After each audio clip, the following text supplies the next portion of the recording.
If you were to ask anyone that doesn't have an interest in tech to name an Android phone, chances are they'll mention one of two devices, the old Verizon branded Droid line, or they'd mention Samsung Galaxy. For years, the Samsung S series of phones has been the best-selling single-manufacturer Android flagship smartphone. From the days of the first Galaxy S phones until now, the S family, not to mention the Note line, the phone held responsible for the state of smartphone displays, both in size and panel type, are mainstays in the Android world, bringing with them some of the most impressive technologies to average consumers' hands. Despite the stagnation of the smartphone market at the flagship level, Samsung, I think, have created their best phone yet. But is there good enough reason for you to purchase one? I'm Dave with TechDove. Stick around and let's find out. This video has been brought to you by Slickwraps. Slickwraps makes quality vinyl skins for your phone, smartwatch, tablet, game console, and so much more. Whether you're sick of the bland factory coloring of your device or you just want to protect your investment from scratches, Slickwraps has you covered. Pun intended. A big thank you to Slickwraps for sponsoring this video. Check them out at the link in the video description. Arguably the best part of any Samsung device is its display, and the S10 family are no exception to the rule.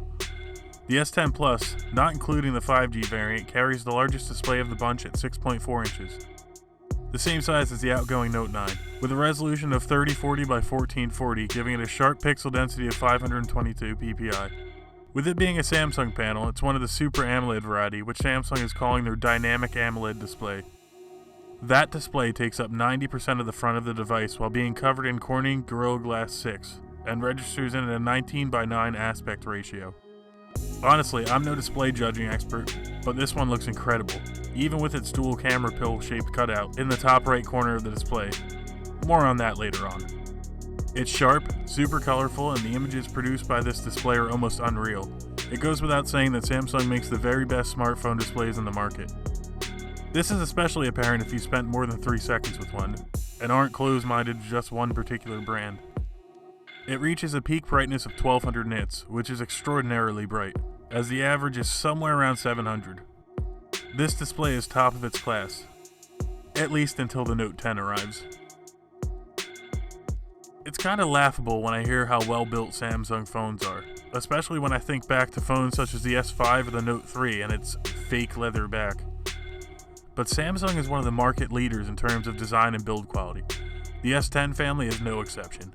Save for the 512GB and 1TB models, like I have, they're glass sandwiches meeting at a metal frame, with the other two capacity models being of the ceramic back variety, which should be standard on all models, if you ask me. On the top of the phone is a SIM card and micro SD card tray, along with a microphone. On the right side is the power button, placed unusually high up, and on the bottom is a speaker grill used in tandem with the top earpiece for stereo audio, the USB-C quick charge port, as well as the beloved headphone jack, and another microphone. And on the left side is the less beloved Bixby button, though thankfully it can be remapped this time around, so long as you do not wish to map it to the Google Assistant. And the volume buttons are above that. On the back is a triple camera setup, we'll get to that shortly. The phone is thin, almost too thin considering everything Samsung stuffed in here. Kudos for the build quality, Sammy. Smartphones are slowly becoming a replacement for everything from game consoles to computers and even Bluetooth speakers in some cases. And finally, Samsung is taking audio both internal and wired seriously. Samsung has upgraded its stereo speaker pair from last year's S9 and S9 Plus, despite shrinking the top bezel to nearly nothing. The speakers sound great, they're loud and crisp with a decent pinch of bass. A lot of people will be quite pleased with these speakers. There's one bottom-mounted stereo speaker, and the earpiece for phone calls doubles as the twin to that bottom-mounted unit. And speaking of phone calls, this is exactly what I expected, with colors on the other end even complimenting how crystal clear I sounded.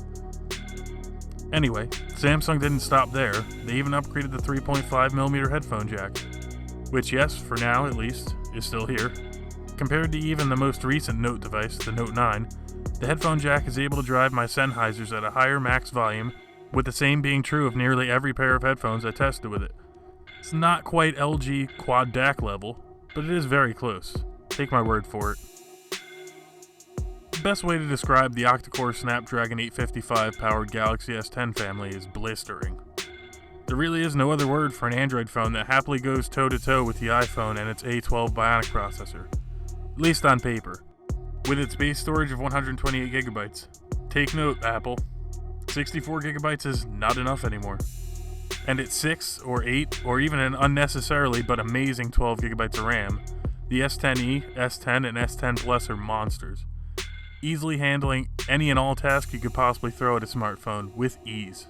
Since its release, I have gamed, edited photos, multitasked between about a dozen apps, and haven't been able to choke up my 1TB ceramic model. This is the smoothest and fastest Android phone I have used to date, and you'll be impressed regardless of which model or storage tier you pick up. Day-to-day tasks, the S10 Plus has been an absolute pleasure to use in everything I've needed it to do. One of my favorite things about the Galaxy S10 Plus, aside from its performance, is its battery life. For the past few generations, the S series has typically taken the back seat to the Note in terms of battery size. But no longer, as the S10 Plus features a beefy 4100 mAh battery. That's 100 mAh larger than the Note 9's massive cell, for those keeping track. This, in combination with the 7nm Snapdragon 855 processor, gives the S10 Plus the best battery life I have ever seen from any phone. On 3 occasions, I was able to squeeze out 9.5 hours of screen on time at half brightness, beating out the former first place battery champ, the iPhone XS Max's 8.5 hours of screen on time. At full brightness for the entire day, I was still able to get a respectable 5 hours of screen on time. The S10 Plus is an endurance champion, and definitely for the power user. It's even got gimmicks like wireless power share, where your S10 phone can become a wireless charger for other Qi-compatible devices. Though it's painfully slow, so I'd probably stick to charging smaller things, like Galaxy Buds or AirPods on them. If you like poor audio quality and a bad in-ear seal, that is. Powering the show for the entire Galaxy S10 family is Android 9.0 Pie with Samsung's One UI on top. Samsung's One UI is far more streamlined when compared to previous Samsung skins. The interface is more rounded, less cartoony, and even features a built-in dark mode. The notifications and settings drop-down now come down lower for easier one-handed usage, and One UI now supports full-screen gestures similar to the iPhones. As per usual, Samsung throws every single feature they can into their software. Apps Edge multitasking app pairing, you name it. Chance is the S10 has it. And One UI is genuinely a pleasure to use. Speaking of features, the S10 and S10 Plus feature the world's first ultrasonic under-display fingerprint scanners. What this means is essentially the fingerprint scanner creates a 3D map of your finger using sound waves to detect the ridges of your fingerprint, making it slightly more secure than typical capacitive scanners. And while we're on the subject of biometric security, gone is the iris scanner, and in its place is a far less secure face unlock which uses the front cameras. While it is fast and does work even in dim lighting, I'd advise against using it as your primary security, as the fingerprint scanner works great. It even worked with a Whitestone dome glass screen protector, though it required far more force to use than I'm comfortable with to get the scanner to work. If you're thinking of going that route, trust me, don't. Things are getting really crazy in the land of smartphones. Triple cameras are all the rage, and the S10 Plus is no exception. On the back there's 3 cameras. One 12-megapixel standard lens with Samsung's dual aperture lens switching from f1.5 to f2.4 with a 78-degree field of view. The next lens over is a 12-megapixel 2x optical zoom telephoto lens with an aperture of f2.6 that also lends a hand to Samsung's live focus portrait mode effect. And lastly is my favorite of the 3 camera sensors, the 123-degree ultra-wide angle camera with an aperture of f2.2 with a sensor resolution of 16 megapixels. Up front in the hole punch are 2 cameras on the Plus model, one 10-megapixel main sensor with an aperture of f1.9 complemented by a secondary depth sensing unit at 8 megapixels with an aperture of f2.2.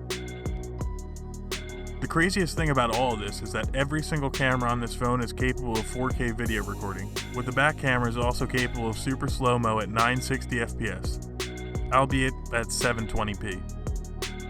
And that's not even the best part. The best part of this whole camera array is the steady shot video recording, which brings near gimbal-like precision and steadiness to the S10 family. Here, I'll show you what I mean.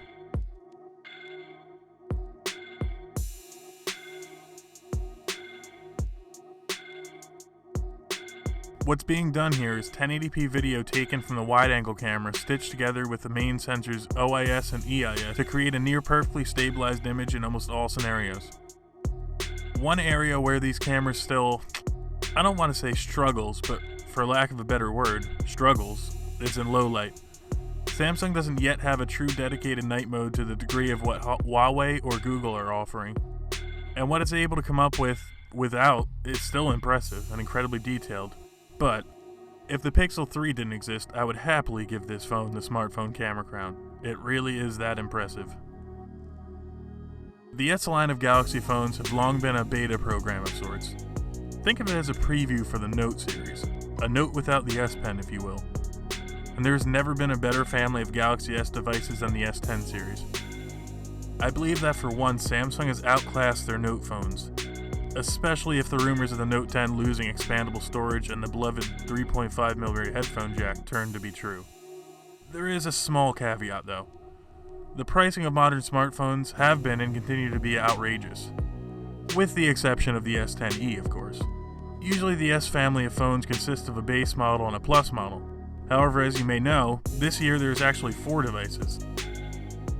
The S10e starting at $750, the S10 at $899, and the S10 Plus starting at $999 for the 128GB models, with storage increments available up to an insane 1TB, for up to $1,600 on the S10 and Plus models only. And then there's the S10 5G, a very questionable phone considering the infrastructure for 5G doesn't even cover one whole city yet. And that starts at $1,299 and goes all the way up to $1,400 for the 512GB model. If there was ever a perfect phone, the S10 Plus would be just shy of it. I cannot recommend this phone enough. From 2-day battery life to the silky smooth One UI, whoever thought I'd be saying that about a Samsung skin? And that display, holy hell, Samsung nailed it with this phone. So if you're itching for a new phone, and you can find this price decently enough, the S10 Plus is my official nominee for Phone of the Year. At least for now. Thanks for watching. It would make my day if you could smash that subscribe button, hit like, and chat it up with me in the comments if you have any questions or suggestions. I'm Dave with TechDove, and stick around for my Galaxy S10e coverage coming shortly.